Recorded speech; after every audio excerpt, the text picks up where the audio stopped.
Créé par la loi numéro 95-038 du 20 avril 1995 avec pour mission d'élaborer et de mettre en œuvre les éléments de la politique nationale en matière de renseignement militaire, la Direction de la sécurité militaire s'est vue devoir subir des modifications dans son organisation et ses modalités de fonctionnement.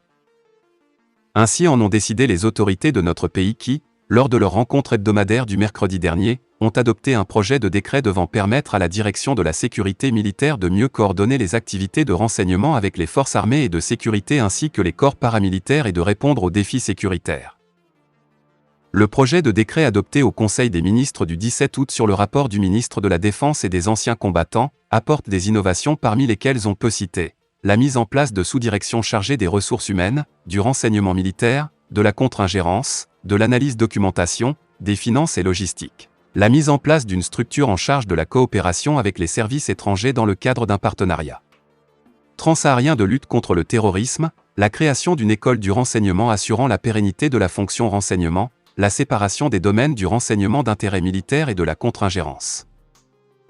Contacté par Sputnik, le ministre malien de la Défense, Sadio Camara, a expliqué que la coopération militaire avec Moscou permettait à Bamako non seulement de stabiliser le pays, mais aussi de garder sa place sur la scène internationale.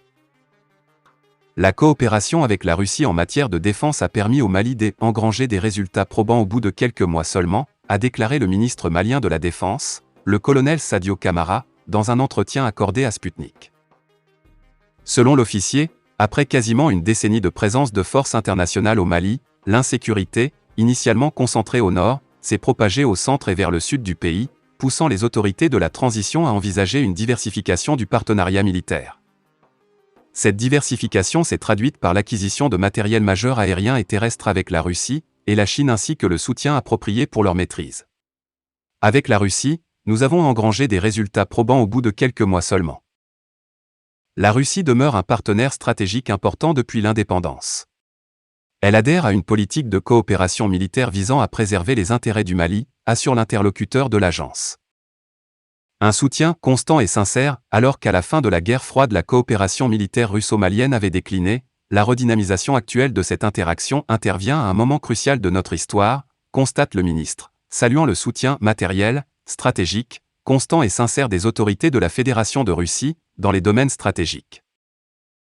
Au-delà de son implication dans le processus de sécurisation et de stabilisation interne, l'appui diplomatique russe a permis au Mali de garder un espace d'expression sur la scène internationale, pour résister aux manipulations et instrumentalisations du droit et des standards internationaux souvent utilisés au seul bénéfice des puissances établies, souligne-t-il. Fin de la vidéo, merci pour votre attention.